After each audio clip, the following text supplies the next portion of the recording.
Neta, yeah.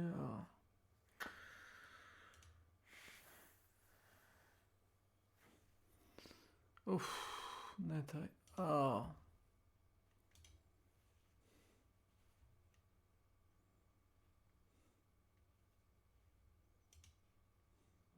Reply.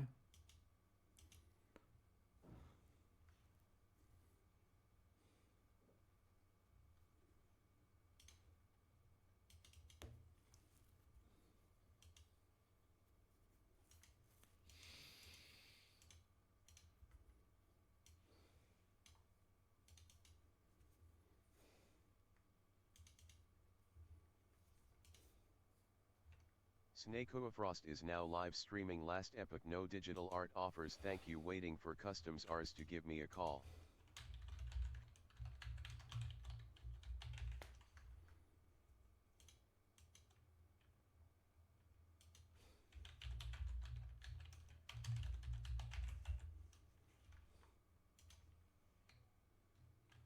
No, it does it,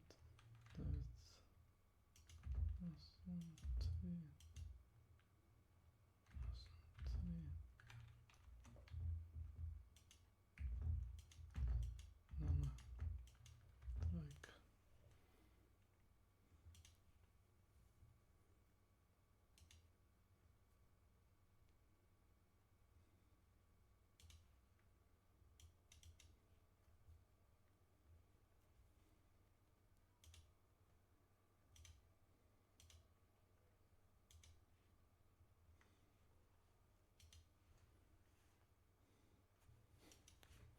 Here, Seth here, Seth here, Seth here, Seth here, Seth here, Seth here, Seth here, Seth here.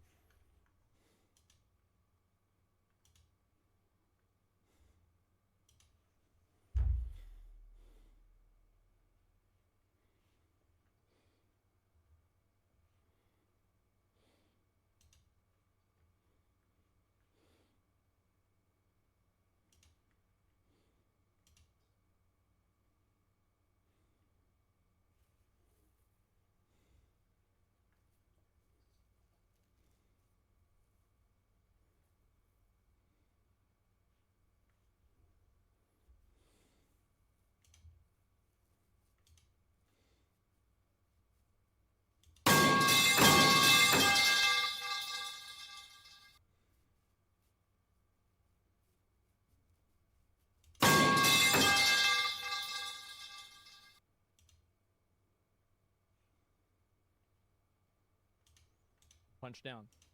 What did I say that was inaccurate? You literally just said you contradicted yourself, so accept that and stop digging? No, so basically what I'm saying is that I think that people are being unreasonable for saying that a person can't complain about the way that they feel, but I also don't think that you should accept sympathy for, you should, let me think of a way to put this. I think you can obviously express the way that you feel, and you can't tell somebody the way that they feel doesn't exist. Yeah, this is a good way to say it. So it's not that a person can't feel a certain way, because I think that what people are saying is that you can't feel a certain way, which I think is not true. I think that you can obviously feel a certain way, but you can't expect other people to care about it. And I think that also that's kind of a bad thing in a lot of cases, but it is still true. Does that make sense? Seems hypocritical because you actively feel a way that you say is unethical to feel? Well, of course it's hypocritical because everything that so this is the reality, is that there are a lot of things that I take advantage of in life that are hypocritical. Like, for example, I think slavery is bad and I have consuming content that is made through slavery because I don't really care about it that much. And I think that we all do that, like Pow World, stuff like that. And it's like, for example, I think stealing is bad, but I would have no problem pirating music. I think speeding is bad, but I speed regularly. Not too fast, though, by the way. So, yeah, and so I think that really, I get what you're saying, but you have to look at it from my perspective as well, and I think that we all do this. People just affirm Dasmon's point. They only hear what they want to hear, and they're stupid. They refuse to try to understand someone's point. Yes. Nobody thinks streaming is the easiest thing to do, but you literally play video games for a living, and you make so much money, there's no point coming on here and talking about the hardships of streaming when everyone would switch roles with you. I understand that. And that was what I basically said about game developers. That's definitely true. You're totally right. But that doesn't mean that that the way that they feel is invalid. You see what I'm saying? And I think that it's not unreasonable to expect somebody to be drained. Like, for example, I think that, like, those game developers, they are massively drained. They are massively stressed out. It does really suck for them. And I totally acknowledge that all of those bad things that happen to those game developers are all real. But here's the difference. I don't give a fuck because I want to play a good game. In the same way that you don't give a fuck because you want to play a good game and because you want to watch a good stream. That's the difference. Does that make sense? That's not the argument. The argument was streaming drains you more than any normal job. Yeah, I don't really think that Hassan meant it that way, and if he did, he is wrong. Is that... Can we kind of speed run the rest of it? Let me make sure you're misconstruing. Okay, all right. Let me read this person because obviously I didn't read their message earlier. You're misconstruing my point. I never said that you said something inaccurate. You contradicted what you said yesterday to defend Sync's nephew. Ironically, past teammate in the past, not just on game devs or artists with AI either. Yes, people don't care about how you feel. That is definitely true. It is a sad reality. It sucks, but also you have to keep in mind that whenever I was talking about game developers also, I was talking about it in the primary context of what happens whenever a game is bad. So whenever a person expresses themselves, so like here's a good example. I didn't really think about it like this, but this is actually a good way to explain it. So basically, whenever a game developer says that their job is really hard, I am very sympathetic, and I think that's horrible. But whenever a game developer says their job is really hard and the game is bad, then I'm not sympathetic. I think that's a better consolidation of the way that like the way these 2 points come together. Does that make better sense? Because like I definitely understand the way that like a game developer would feel in this situation, and I can totally see like what their perspective is with like thinking that this is contradictory. But I think really the customer really cares about the experience that they're getting. And if they're getting a bad experience, then they don't really care about the work conditions of the person. It's like, for example, if the iPhones suddenly got more expensive because we started using ethically sourced cobalt, well, people would be furious about that because now they're way more expensive. Well, we don't want to have to do that. Let's go back. Can we just have the kids do it again? Like, this was great. Like, we had $1,000 phones. This was amazing. And so it's not that people don't care about it. It's more that people don't care about it whenever it comes at the expense, or sorry, I don't care about it. It's not that I don't care about it. It's that I don't care about it whenever it comes at the expense of what I am paying for. Does that make sense? I think this is a much better way for me to explain it. Like, talking through it, I think this is a much better way to explain it. Yeah, everyone knows that you're wrong. That's why you're getting pushback. No. There's actually a lot of people that are agreeing with me. I think that tons of people do. Phone analogy is a huge L take. There's not a single solution for a problem. Yeah, but nobody cares what the solution is. They just want a cheap phone. That's the difference. So do you see kind of what the make a poll? What do you want me to do a poll of? What's this here? Not referring to the people who don't know how game devs are. For the record, I agree with you on those takes. I'm more referring to the fact that you can't have it both ways. For example, in the past, you've insinuated fast food workers are not a real job. No, I didn't say it's not a real job. I said it's a job that a robot can do, and I hope it does because the jobs are terrible. When did I ever say it's not a real job? I never said that. Reality is jobs socially draining. I've touched on that so much today. The irony is you defended Hassan yesterday because he made a similar comment. Now you're walking back because of the backlash. Take care. What do you think that I'm walking back?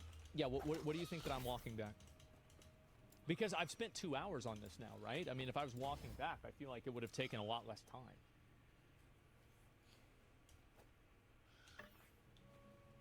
I mean, I think he did, but you probably don't. No, yeah, of course. That's what I was saying. Okay, so this guy, yeah, we can move past this. You're not connecting the dots and missing the entire point? Okay, connect them for me.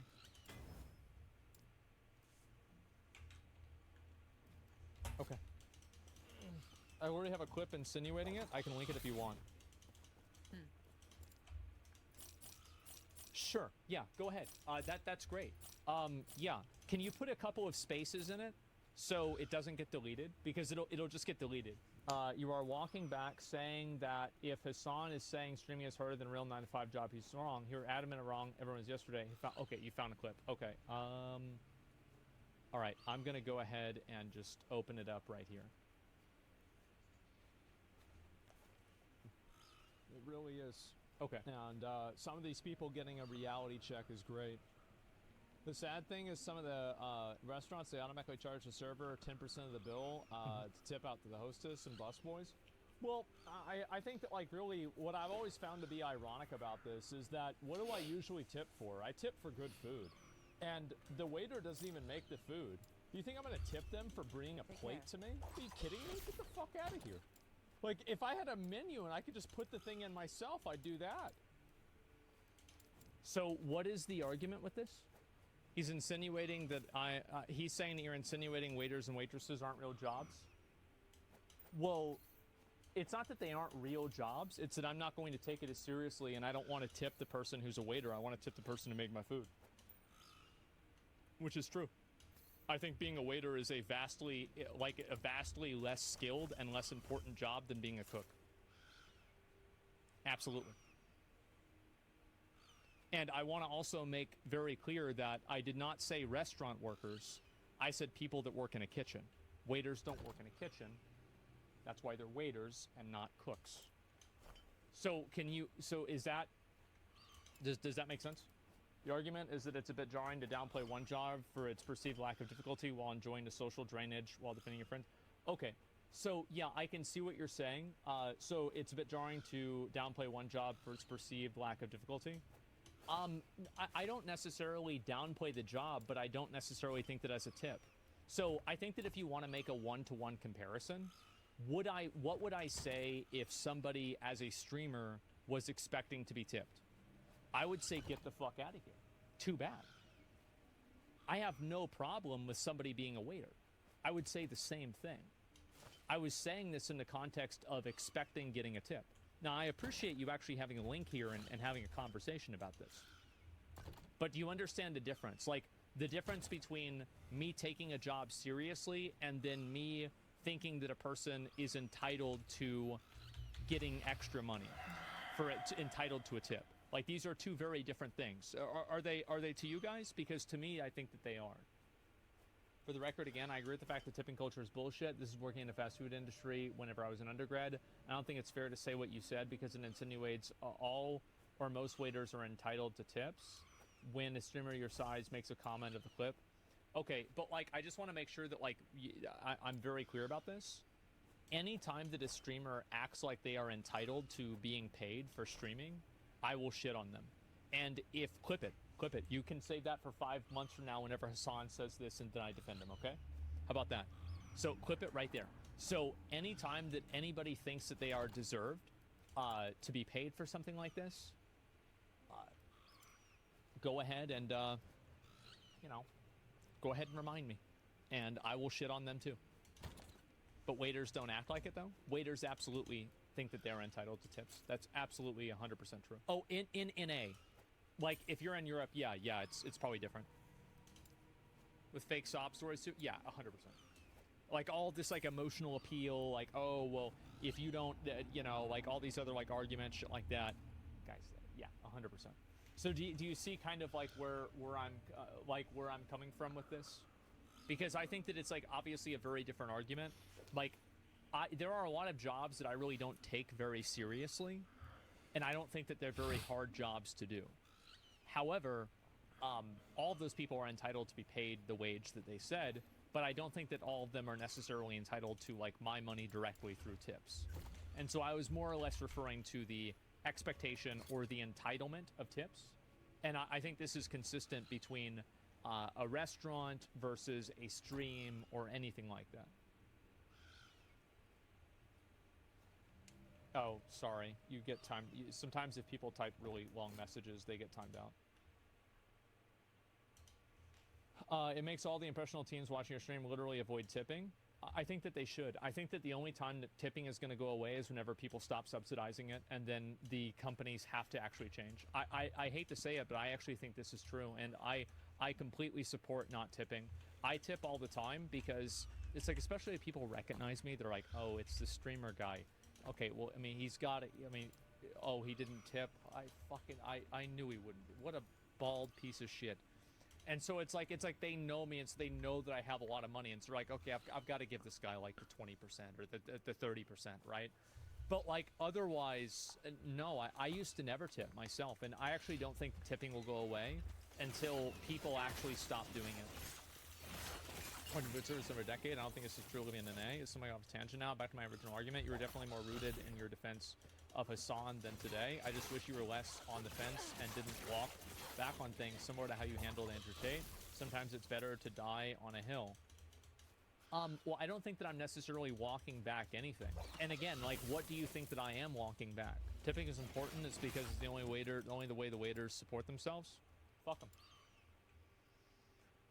Fuck them. It's the same way I think about streamers. You think streaming, like if you're watching a stream, you don't feel like if you don't feel like subbing or anything like that, then don't do it. You have no responsibility to do that kind of stuff. You shouldn't give a fuck about it. It doesn't matter. Do whatever you want to do.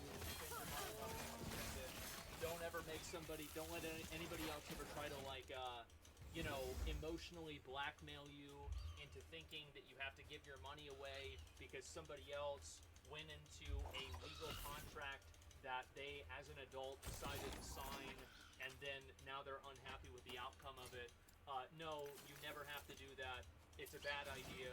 The whole concept that basically the upper class has pitted the working class against the middle class for waiters and people that are trying to socially, what's the word? Socially, like condemn or demonize or, make somebody feel bad for not tipping. No. If you don't want to tip, don't fucking tip. And if enough people do that, it'll go away. As a waiter and server, I think what you're saying is unfair. I never expect a tip. I work fine dining, and I work really hard to create an experience for my guests. You also seem to have a complete understanding where the tips go and how they're divided.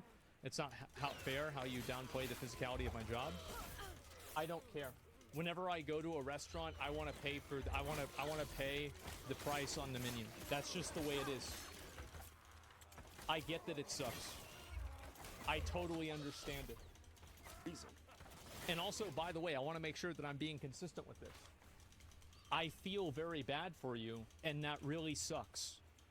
But I don't care whenever it comes to my money. Like, my sympathy for your problem ends whenever my wallet opens. I care.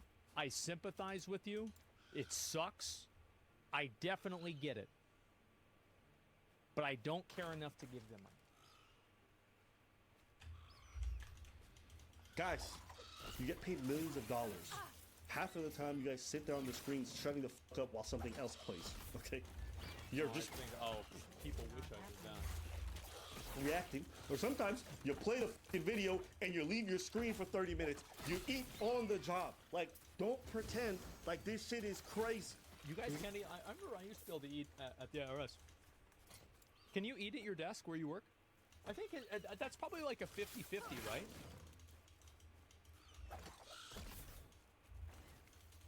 Yeah, it seems like about 50-50. It's socially draining? Sure, I can see that. Don't act like your job is special in comparison to others. It's not. It's not. Being in the military, socially draining. Working sales, socially draining. Very. Even when I didn't have to work, when I was doing remote work and to just be myself with my coworkers, it was socially draining to have to fucking sit in Zoom calls and listen to people babble about some dumb shit. It could be. Or sitting there and looking at a fucking spreadsheet and then having to type shit out and my brain just wants to melt. You think after that I want to go talk to a bunch of people? Is the YouTube game hard? I don't know. What you do for your living? I'm a pastry chef. What time did you get up in the morning? Every morning I wake up at Pastry 5 in the chef. morning. I Fuck gotta that. I gotta be the pastry, but that's worse than my boss. My boss has to be be there at 3 Yep. to get the orders in and this and that and that and that and everything and stuff. And how much is that? Oh, that's 12 hours. My job is good. My job is good. The fuck with me? I get to talk to people and I make so much money, more money than I haven't done in my life. But it's so hard because of the comments and everything and stuff. And I get to take breaks, whatever. But you see all the time. All the people that are like, Son, you're dumb. You're talking to people that cannot that they're not even understanding and that never had to understand what you're doing, what you're living. Yeah. And as a matter of fact, That's also a really good point too that he's making, is that he's basically saying like you're not going to get sympathy from people that don't understand your experience, because streaming is like such a unique experience. And this is what I was saying, like, remember what I've told people like many times, like I think streamers make a big mistake treating their chat like a diary. That's exactly what I mean. Glad that all this Yeah. happened, all this in my life happened, the YouTube game and the comedy and this and that and whatever happened now. So even though I am here where I'm at right now, doing what I do, I can still connect with you because I got the experience of having to do that and having the bullshit job. And I've been doing jobs sometimes that they come to me, some coworkers come to me and be like, yo, you need to slack because you're making us look bad. Listen. Nobody wants to hear about problems. No, nobody gives a fuck. Okay? Nobody gives a fuck. Your problems are your own choice, and literally because you're greedy. Because you're greedy. That's it. Just turn it off. This is so stressful, Oh, it's bro. over, it's over. No, Can I try? go ahead. Go ahead. Yeah. Look at how hard this is. Yeah. Turn it off. Turn it off. We're about to live a good life. Yeah, I'm about to go make love to my wife. MYK. Welcome to my channel. Working out is so hard. I work out 7 hours. Not really that much. Go home. Drink water. Sleep. Fuck. Anything else. Just stop. Okay? Alright. Alright, that's it for today's video. By the way, we got our second channel, Abba Preaching the Floor, where we like to do ourselves. Do all the funny stuff, Jubilee cut videos, you can get them there. We got Discord, check that out too. Alright? Yeah, I think this was good. I can see their perspective on this for sure, and I think that they're right with a lot of things. I definitely can. Now, I do think that in general, whenever I'm talking about understanding what somebody is talking about, I do think that you should be able to be empathetic about the way that a person feels. Oh, let me link you guys a video, give it a like and everything like that. I'm not subscribed to these guys. I thought that I was. Where were they wrong? I think that they're wrong that... I think that they're wrong that it's a good thing that people don't care. I think that people should actually have some degree of empathy for the way other people feel. And I think the idea of invalidating other people's problems in life because you view their life situation as being advantageous to yours, I think this is a very toxic mindset to have. And I think this mindset leads to a lot of resentment. And I think you can see that all the time. And you see that with like girls, for example, that are like constantly resentful towards like men. I think this happens all the time. And I think in general, you don't have to necessarily think that somebody is right, but I think that it's reasonable for you to understand why a person feels the way that they do and not to invalidate the way that that person feels. But I think that again, this is a true thing, but this is like this like really kind of weird middle ground, right? Because like streaming is a job, and whenever Hassan is streaming or anybody is streaming, and also like I want to make sure one other thing is clear, is that like Hassan or me, like we are like super 1%ers, right? And so obviously like we can just afford to turn off the stream and fuck off, like what they said, absolutely, right? But there are a lot of streamers that are making 100K a year and they don't have a backup plan, or they're making 30K a year and they do have to stream every single day. Absolutely. So there are going to be a lot of other people that are on that spectrum that feel the stress a lot more. Most streamers can't do that. And I would say whenever I say most streamers, I'm talking about 99% of streamers. So yeah, that's really what it comes down to. And you guys have nothing in common with a lot of us. You can't expect us to care. I think that in terms of lifestyle, I don't think that my lifestyle is that much different than most of your lifestyles, to be totally honest with you. Like I played, well, I mean, in terms of like outside of what my job is, I think that it's basically about the same for a lot of people. You shower? Yeah, I don't think it's like really that dramatic or that much different. Yeah, if you take out what I do outside of like my streams, yeah, it used to be until I get a job. Yeah, there you go. Not talking about those streamers, we're talking about Hassan bitching specifically. Yeah, but I'm just saying, like, in general, I do think that I don't think that it's fair to invalidate the way that Hassan has, like, Hassan's personal problems and the way that he feels are not invalidated by the amount of money that he makes. It doesn't mean that after you make a certain amount of money, you will no longer be socially drained or upset. Does that make sense? That's the problem that I have. I dislike the mindset that if you make a lot of money, you are not entitled to negative emotions. I find this to be incredibly toxic, but I also think that everybody feels that way whenever the product that they are consuming is affected. And that's what I think is so interesting about this topic too, is because Hassan is the product fundamentally, right?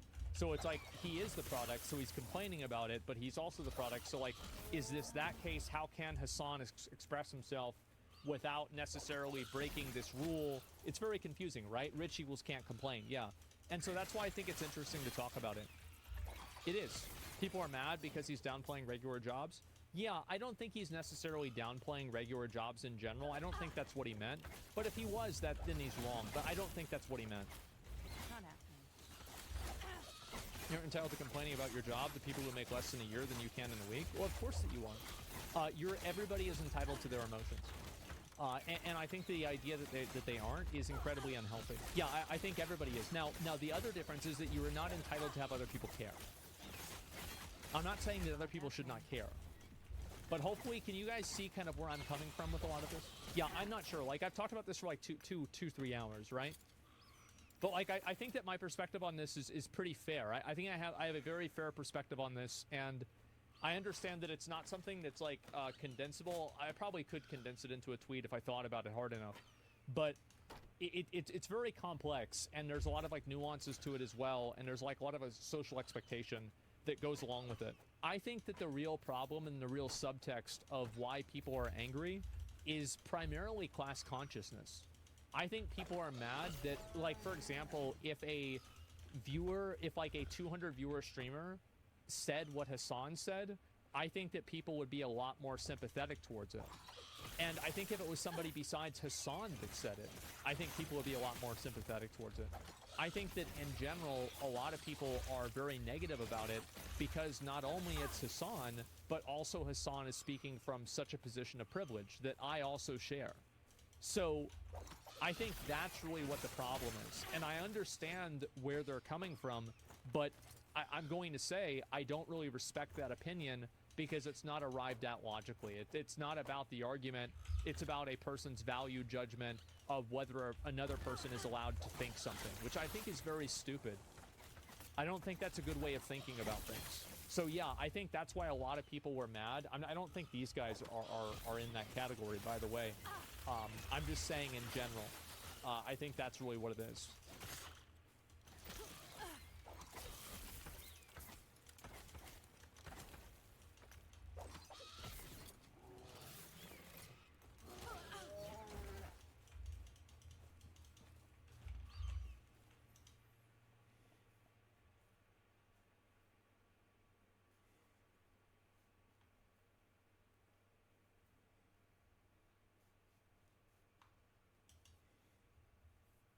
Alright, y'all, welcome to my Twisted Mind.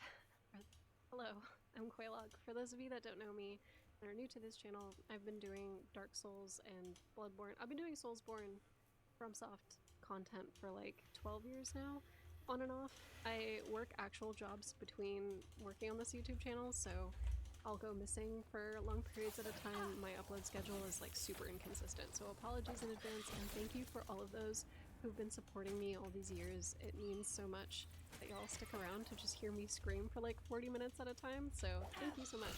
This video is going to be largely unedited and it'll be like literally me rambling for 40 minutes, so strap in and get like a snack or work out or go on a walk or do something. But yeah, we're going to talk about the Shadow of the Erdtree DLC. We're going to be talking about the facts, the stuff that we know, and also speculation. We're going to be talking about the map, and I'm going to be talking in depth about some of the stuff that I think we might get elaborated on. So I'll get into that. But first, for those of you that are new to my channel, I want to break down how I break down lore and like what my process looks like, so that way y'all know where I'm coming from when I talk about stuff and why I talk about the things I talk about. So specifically, I do the typical like item description hunt where all of us will be reading item descriptions to get like little tidbits of lore. Another important part is paying attention to dialogue, and then additional allies, NPCs, the celebrant enemies that me and Vati were looking at when we did our short format content for them. Where that the celebrants were hanging out with the Godskin Apostle, and that they're associated with death, and all this other stuff that was going on with them. And then you kind of place where these different factions that they interact with are located on a map. This helps you get like a very strong contextual understanding of like their journey, their trajectory, why they interface with certain NPCs. Like Millicent gets all caught up in this whole journey because her prosthesis is located in the Shaded Castle, and it just so happens to be right near all of the stuff that's happening. It kind of like helps you fill in the blanks when you look at all this information kind of zoomed out a little bit, and that's super helpful. But another thing that I like to do is I like to actually look at like the historical, cultural, mythological evidence for the design philosophy regarding these NPCs or enemies. So in this situation, the celebrants are obviously based off of the Maypole Festival, and I looked into how the Maypole Festival, like what the practices looked like, different cultures that practiced it, because it was Scandinavian and also Celtic. There was like a bunch of iterations on it. I was looking at the Celtic calendar and how it like represented or mimicked our clock that we use when we're in the game. We were just kind of like deep diving a bunch of stuff, but I love this so much because Miyazaki is a sociology major and George R.R. Martin is a historical fiction like freak. So all of his books, not all of his books, he has like a vampire book, but A Song of Ice and Fire is based off of the War of the Roses, and Miyazaki has like referenced specific philosophers, historians, and authors throughout like a bunch of different eras of Western history, which tracks because the university he graduated from, Keio University, used to be a Western Studies university. So it's super interesting. I love to hear what these men have to say about theology and philosophy and religion. It's super fascinating, but I feel like when you look at an in-game story's writing, or you look at a movie's writing, or you look at an interpretation of an actual culture in film or media or whatever, and you look at like what they actually were about, and you can kind of like line up and see if they mesh well or if they gel well. So like, for example, Miyazaki using the Maypole festivals, how does it fit into like the story of Leyndell Capital and Queen Marika's Age of Gold? How does it fit into it? A lot of the overarching themes between the two have a lot to do with the way that the Roman Catholics viewed a lot of these pagan festivals, and it was actually outlawed right up until the end of the 19th century. So super fascinating. You love to see it because the Godskin Apostle and the celebrants are kind of like camped out outside of the capital, which is like very rebellious of them. It's very, very spooky too, because they're all like death cult related. So very, very cool, very neat. Oh, and also like Godwin's weird death tree is like right here, and like a death ray bird is right here. So we get like a lot of really, just like a lot of really neat play with the historical fiction and like the really fantastical elements of the world building. But I'm gushing about that enough. What I'm trying to say is that like, despite the fact that I have like a really in-depth process surrounding like lore interpretation and all that other stuff, I don't have that here. I feel like really out of my element when I make speculation videos because I feel like I don't have enough evidence to support my conclusions because obviously it's just like impression based at this point. But I'm going to use what little historical and architectural evidence that I have to help support what I'm talking about. So let's dive into that. First, I want to start off with the evidence that we have from interviews. So that way, at the very least, we kind of have a jumping off point when we dive into just like pure speculation dreamland. So according to an interview done by IGN Japan, we got explicit confirmation that Mesmer is Marika's child, and in the article Miyazaki states that Mesmer is one of Marika's children who does not appear in the main story and is not talked about by the Golden Order or Queen Marika. He'll be on the same level as the Elden Lords in the main story, and we'll find out who he is in the DLC, including why he's not talked about.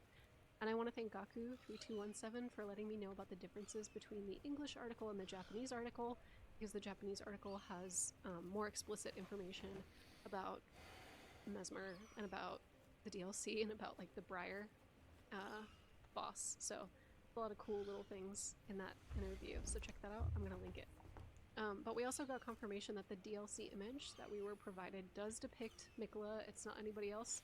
And it's Miquella venturing into the Land of Shadow on Torrent.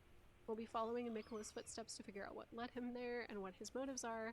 One hint during the interview is that he's following the trail of Queen Marika and what she did in the Land of Shadow. More specifically, that this land is where Queen Marika set foot on her journey to godhood. And Miquella also has their own agenda being there in the Land of Shadow, so I'm curious to see what these two got up to and what Marika's relationship with Mesmer is, because it doesn't look good right now, and I'll get into that. I also want to talk about the metaphysical themes of the map and talk about the map, but Miyazaki confirmed that in terms of the setting and themes, it technically occupies the same space as the Lands Between, same universe, but due to something story related that we won't reveal today, this has become physically disconnected, and you'll travel to the Shadow of the Erdtree land as a separate place. So I talked about this in my interpretation video, or like my breakdown video, but this is a Baldekin, and this could be referential to Mohg's boss room, or Mohg's bloody bedchambers, Marika's Baldekin, which I think it does resemble Marika's Baldekin quite a bit, because it's like black and has golden embroidery. In the trailer you can see it bunched up on a bunch of buildings, which is like super fascinating. If that is the Baldekin, it just seems weird that it's like that much fabric kind of draped over the building. It like fully covers buildings. It's kind of uncanny looking. But I love because this kind of looks like black fabric.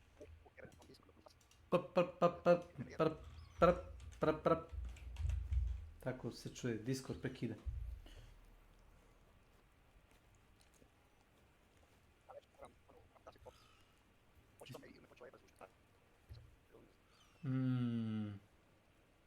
Nemam pojma.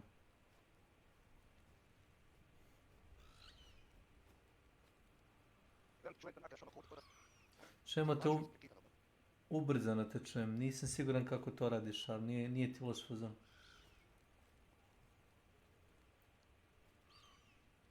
Ali piše mi, u task manageru ne pozna uređaj za... Nešto nije u redu s driverima. Nije Windows pregazio drivera u ploču.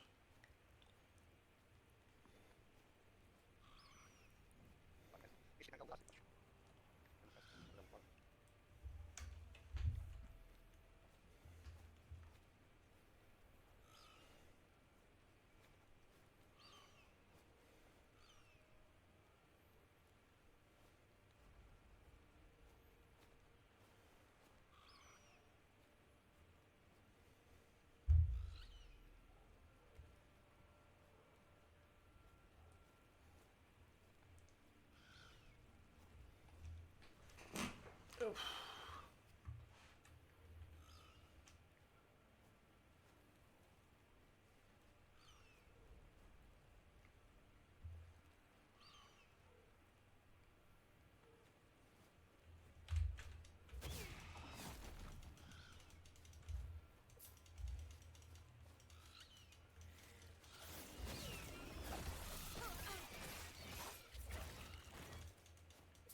Amorous Tana.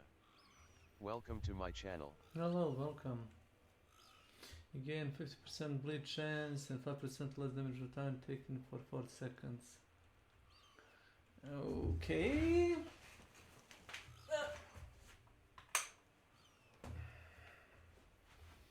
Oh, brother.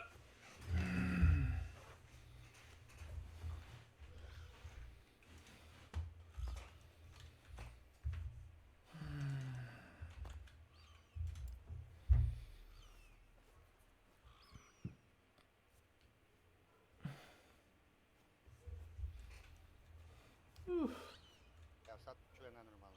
Da, sve je sve u redu. Yes, yes, Ne, yes. ne znam šta se dešava. Jel mogu Welcome, da neki welcome. program jebe zvuk? Nije, jel tako? Ne, Sad brišem ovo sve kaj sam nešto metno.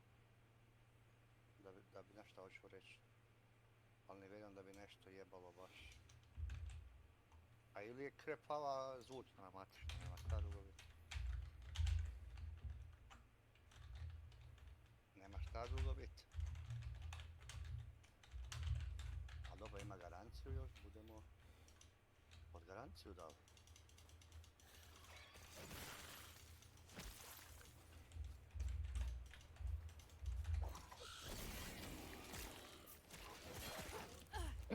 Šta je ono sunce ti jebe? Ono su nekakav, pogledao sam nekakav, ne, ono nemoj da gledaš, ono su gluposti. ono nekakav video sam slušao, stisnuo i gledao šta je, ja ne znam što, pa sada si metnuo u guzicu nekakvu staklenu kuglu koja je pukla, o bog te rekao, evo šta je Jesi li video ono kad onaj tip gađa sa spicer municijom kod zidove ljude? Pa gledao sam neki par videa, gledao sam onoga kada ima pun kurac bombi. A, ima bombe, koncertine, regeneraciju, stamina shotove. Ovo, kako to naprave, ne kužim. To je bug. Nekakvi... To nije cheat, to je baš bug. Ali Crytek ga još nije zakrpio, pa pošto je to bug bi bio recimo da slučajno preskočiš umjesto da preskočiš preko tarabe da uskočiš u zid. Ako to ne možeš nigde da iskoristiš, to je bug. Ako to iskoristiš da uskočiš u boss areni i pobiješ ljude, to je exploit već. Ovo je exploit. Mogo bi da poneseš recimo 50 puta koncertina bombu i da baciš svuda po mapi. Da ljudi moraju da razumeš. Da seku žicu gdje god makne. Ne, velim ti, gledao sam ti onog jednoga, to imaš nekakav, ali mislim, nije kao to, po meni je cheat, ali Crytek ne smatra da je to, znači instaliraš nekakav program koji ti da da uđeš u fajlove od Hanta. Da. I onda tamo nešto... promeniš, da? Edituješ. Ne da promeniš, nego kad pokreneš Hunt, pokreneš taj program, da. Onda on radi u pozadini, tipa ne znam, ti sad stisneš na puški zoom, on ti zoomira 20%, a s tim programom kad stisneš zoom, on ti zoomira 100%, znači ti s puškom, doslovno kad vidiš mu glavu na... Ti pričaš o reshade-u i to onoj zabranjenoj verziji koja ti omogućava da imaš zoom na oružja koje nemaju toliki zoom. Znam. I ali ovdje imaš, to sam gledao nema mjesec dana. Da. Užiš. Navodno je to zabranjeno, ali... Pa ali veli da Crytek ne banuje zbog toga, jer Crytek u principu ni ne zna vjerojatno da imaš to. Zna. Ne vidi. Zna, zato imaš taj inače program, imaš regularnu verziju toga reshade-a i imaš zabranjenu verziju toga reshade-a. Regularnu verziju ako pokreneš je sa easy anti-cheatom, neš moći da upališ igru. A tako je zabranjena verzija, sad ne znam da li nju prepoznaje iz Entity. Očito ne. A to je najmanji problem.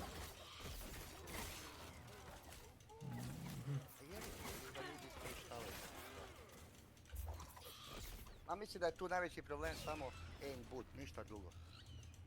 Ovo kaj on može zoomirati, to me tak ne jebe, ajde.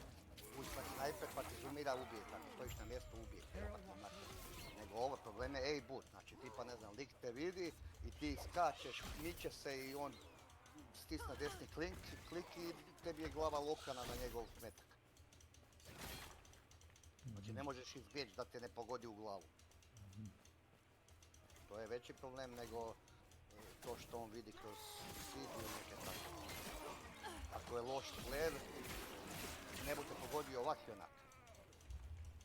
Ovaj što sam ga gledao Kinez, ovaj je ubio ljude kroz zid. Šeto se oko boss arenu i samo gađu u glavu. Pa ti se makni negdje kroz boss arenu ako imaš de. Pa znam, ali prvenstveno ima i vjerojatno aim boot. Razumiješ kaj to ću reći? Jer ako je loš igrač, kuš, nije jednostavno pogoditi nekoga u glavu. Pogotovo ako šeće, trči i miče se, znaš šta hoću reći. Nije ga lagano pogoditi u tijelo, ne u glavu jebote. A ovaj aim boot sam gledao, znači dovoljno je samo stisnuti desni klik miša.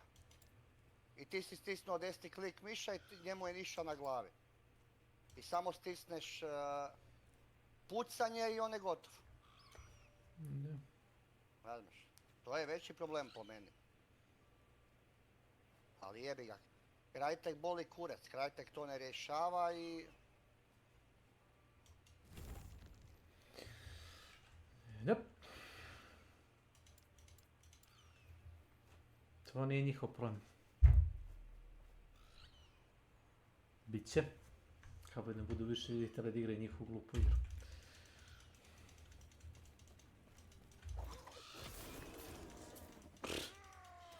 A jebi ga, to je sve tu sjebano. Dok će mi se dat igrat, na taj način ću igrat, kad mi se više ne bude dalo igrat, neću više igrat.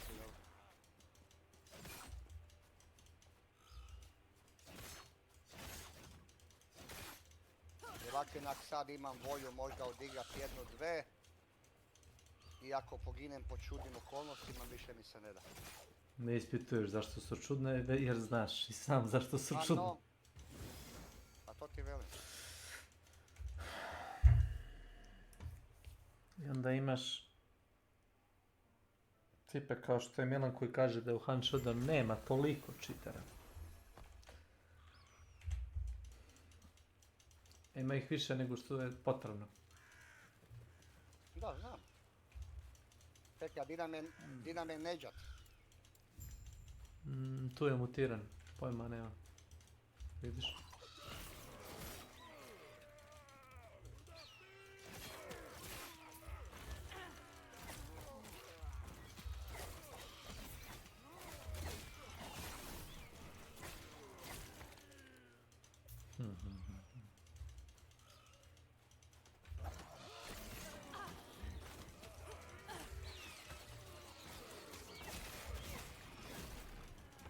Igrao sam jučer malo one Son of Forest, još poslije mogu ti reći da na prvu i na drugu je mnogo dobra igra. Samo je treba, bilo bi recimo puno bolje da možeš igrati sa barem dvojicom, trojicom.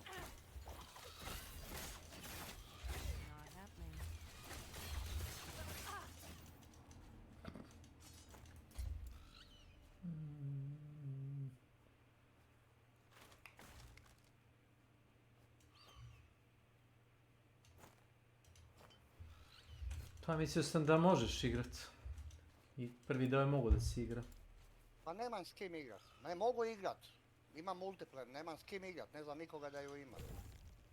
Možda Nenad. Ne, on ima prvi dio. Ali ne znam koji prvi dio. Nisam znao Forest. da ima prvi dio. Forest. Ali to ima veze s ovim dijelom kojeg ja imam, nema. Ne, samo se zove Forest. Ne znam što ima veze, ali tako se zove. Ne, mislim da nema, ovo je sasvim druga igra. Radnja ti se dešava pre događaja u Sons of Forest i ti si u drugom delu u Sons of Forest, ti si sin glavnog lika iz prvog dela, kog je on otišao naći.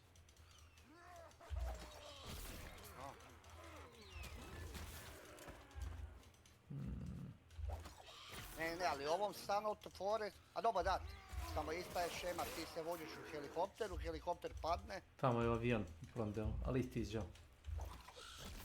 Avion, helikopter, šta je sad? Sada moguće da je to, ali ovo je drugi dio, nema veze jedno i drugi. Mislim, nema veze, ne možeš igrat, ako on ima prvi dio, ja imam drugi. Nema veze s tim.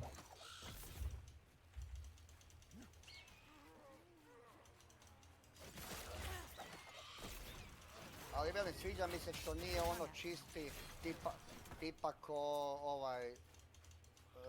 skam.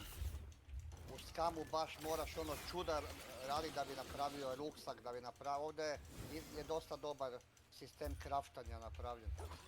No nije baš da nemaš ništa. Imaš osnovnu opremu za preživljavanje, o tome se radi. A u skamu nemaš ništa. Da.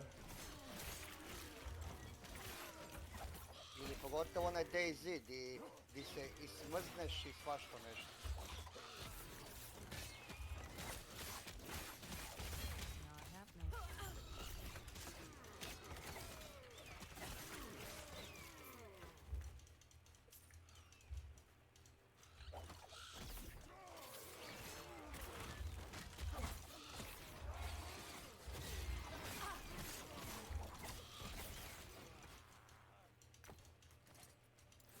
Bum.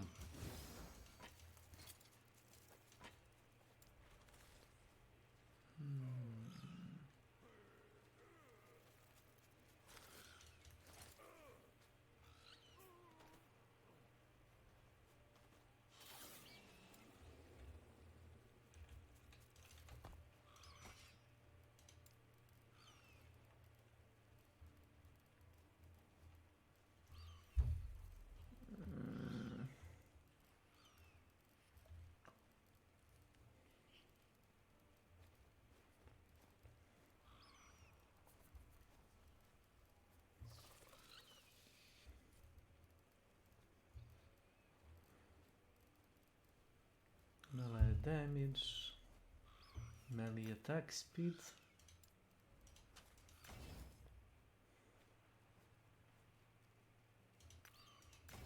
Poison, shred, attack speed.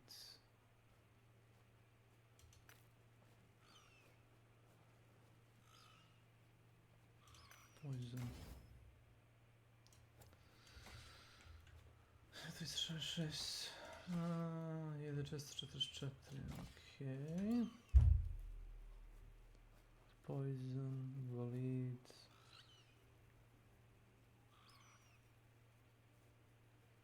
Ignite, frostbite.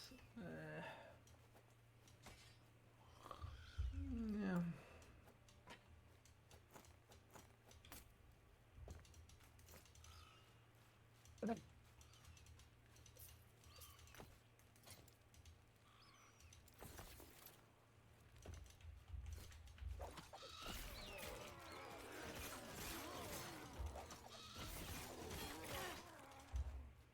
Not happening.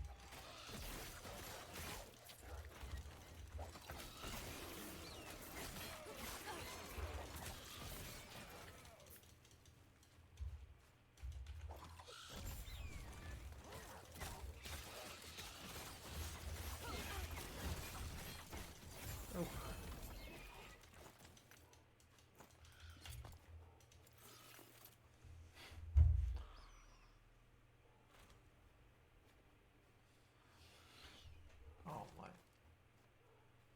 nose.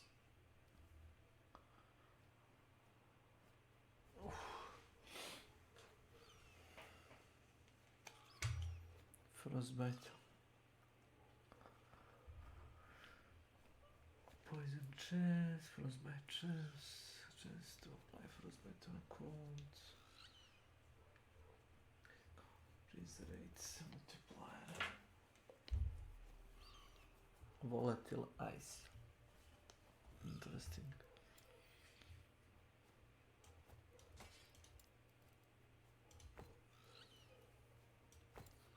Brother.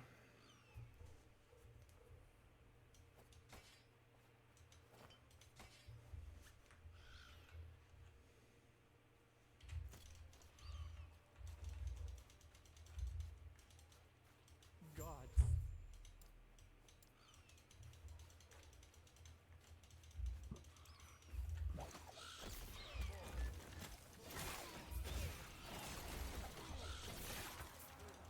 Not happening.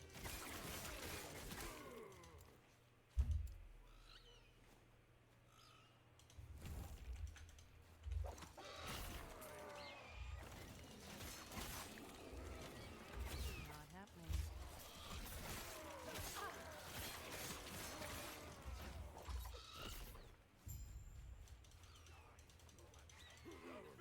Not happening.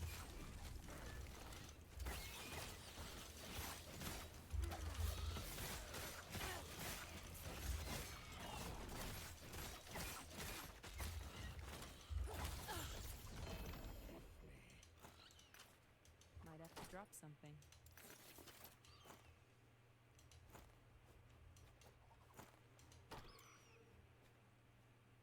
Ne.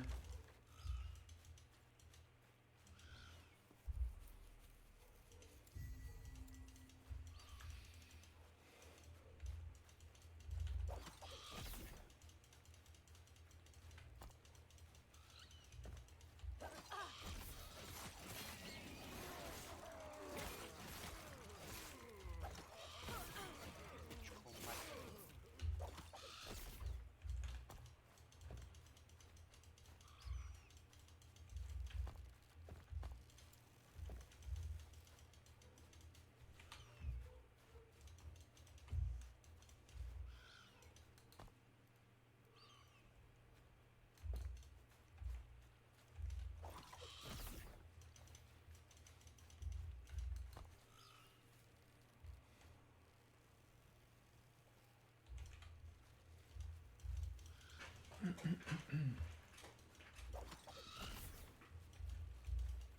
Not happening. Not happening.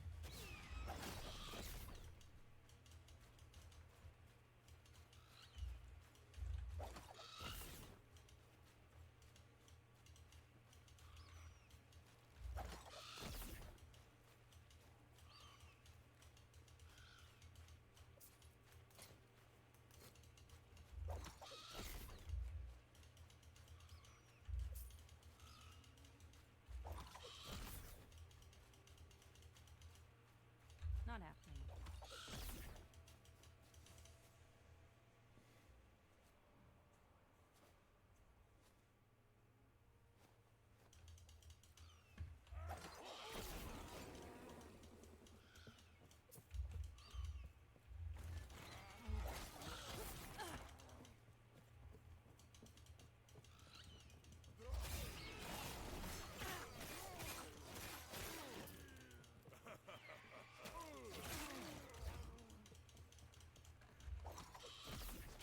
Not happening.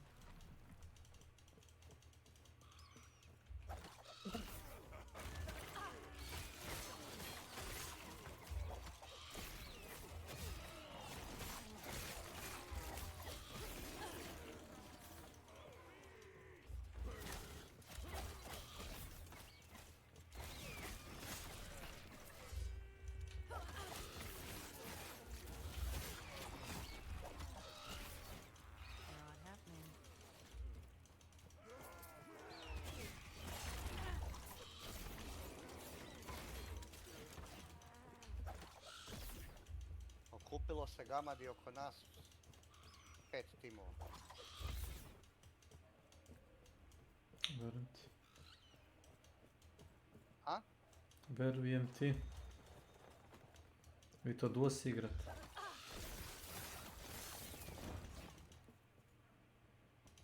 Might have to drop something.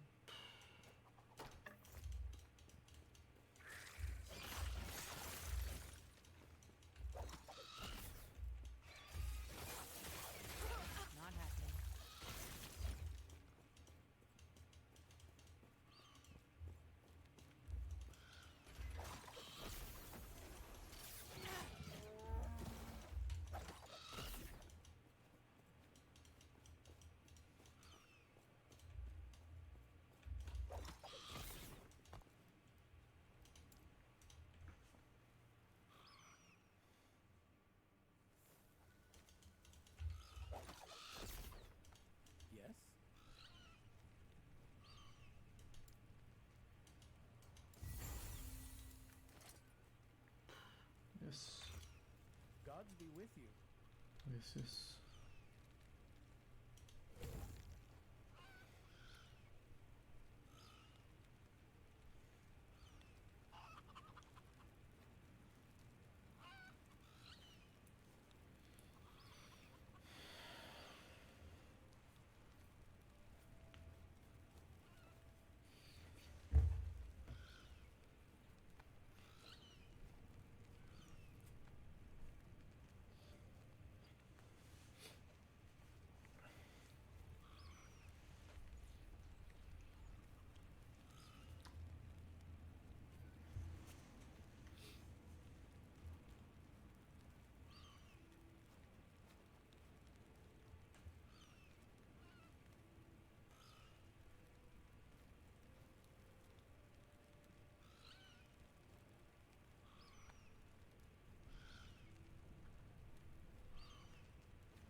Yes. Jebem ti materu, pičku. Gods be with you. A tu je unutra, gledaj malo. Yes.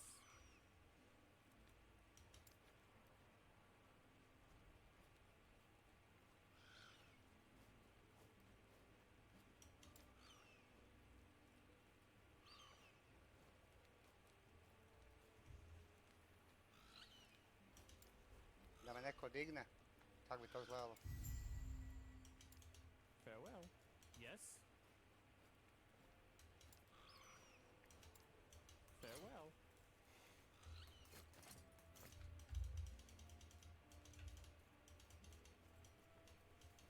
A kaj gledate sad, koji kurac? Ja ne mogu vjerovati, znači mogli su me dignut već 5 puta, 2 metra sam od njih, oni sad gledaju, traž, šta gledaš, digni me idiota. Jebem te glupa.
Okay, good enough.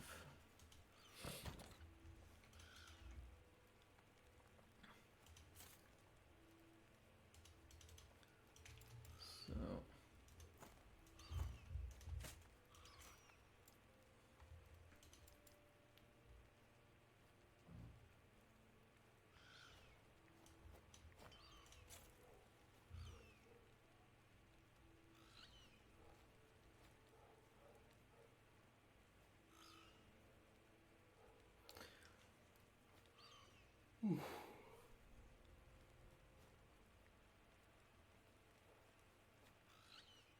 no.